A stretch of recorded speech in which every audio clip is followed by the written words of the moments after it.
Hari Om, Bhagavad Gita, Shraddhatraya Vibhaga Yoga, Chapter 17, Introduction. Swami Chinmayananda says, at the end of the chapter 16, in the last two verses, Bhagavan Krishna said, Shastras is the final word for all the doubts entertained by a seeker to arrive at the correct decision. What is right, what is wrong? How will you know? Whom you have to consult? Who will give you the correct decision? Everybody will give it view according to his understanding. So you have to go to the Shastras. And Shastras is the final word. But for an average person like me, knowing the Shastras is very difficult. We cannot get a ready reckoner which will easily guide us in our life's pilgrimage. Income tax ready reckoner is there. You cannot get a ready reckoner of Shastras. There is no such thing. Arjuna, after hearing Krishna, is mentally ready to live the way of life prescribed by Bhagavan Krishna. But he finds it difficult because of insistence of Bhagavan Krishna upon the knowledge of Shastras. He has faith, no doubt about it. Shraddha is there. But he has no complete knowledge of Shastras. Swami Chinmayananda says, if we are to benefit from the power of electricity, we certainly cannot ignore the rules and laws that governs the electricity. If you go and touch the electricity without following the proper rules, you can try it once, but not sure whether you will be there after you touch it, the live wire. So if you want to enjoy electricity, you must follow the rules governing it. There is no question of saying, no, whatever it says, I will do whatever I want. As with the objective sciences, it is the same with subjective science. The science of reality contained in the scriptures will truly benefit us only when we unreservedly follow its commandments. You cannot question it. You have to follow.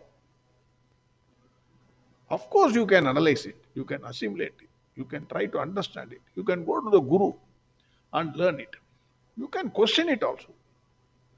Hinduism gives you that freedom. Sanatana Dharma gives you that freedom. But you have to follow it. Shastras not only explain the idea, but it also gives the techniques involved to attain the supreme. Therefore, they must be followed strictly by the seekers. Arjuna is certainly very inspired with the philosophy of Bhagavan Krishna.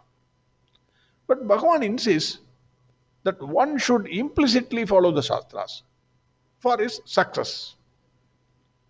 Arjuna's question is, if there is a seeker who is pursuing the spiritual path with no knowledge of Shastras, but with supreme faith in the higher reality, then would such faith in itself is sufficient to help him attain that sacred state of supreme reality? Or does he necessarily need to know the Shastras? Simply put, seeker has got supreme faith in Bhagavan Krishna. But unfortunately, he does not know the Shastras. What is his position? Is that faith alone is enough? Or he must know the Shastras and follow it? This is the doubt entertained by Arjuna. Bhagavan Krishna, in the previous chapters, in several verses, said about the importance of faith to go up in the ladder.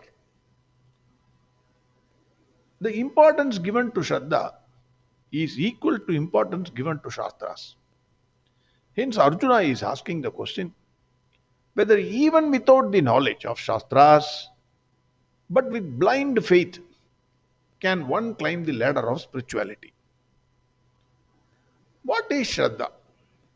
Swami Chinmayananda says, Shraddha is the capacity of human intellect not only to know and appreciate the Shastras, but also to absorb and assimilate the noble ideas completely and bring it in all actions. It is the powerful force that comes out spontaneously from within and is reflected in the chosen field of action.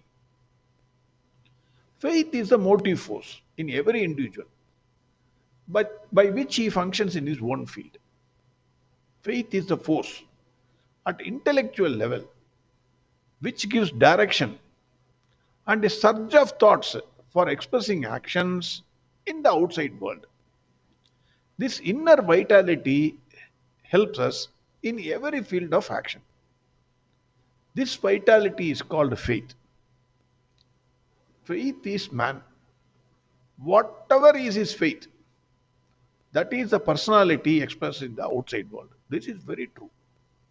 Whatever is your faith, that personality will get expressed in the outside world. Bhagavan Krishna, instead of directly answering the question, takes this opportunity to give a thorough exposition of faith, Shraddha, as seen in the various fields of man's actions. His physical indulgences, ahara, his dedicated activities, yajna, his self-denials, tapas, and his charities, dana.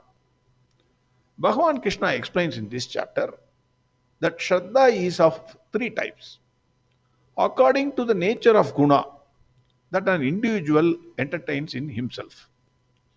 The three are one sattva, two rajas, and three tamas.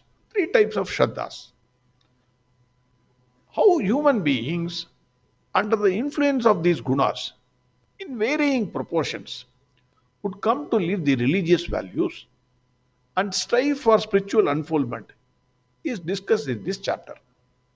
Swami Chinmayananda says, from a close study of this chapter, a seeker can direct his activities away from the influence of lower urges and guide his spiritual practices consistently on the royal path of sure success. That is what Swami Chinmayananda says.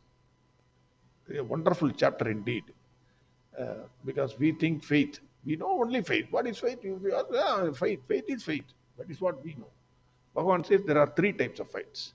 So let us hear Bhagavan Krishna from tomorrow onwards. Harihom Sarvam Krishnarpanamastu. Narayana Narayana Narayana Narayana Narayana Narayana Narayana Narayana Narayana Narayana Narayana Narayana Narayana Narayana Narayana Narayana Narayana Narayana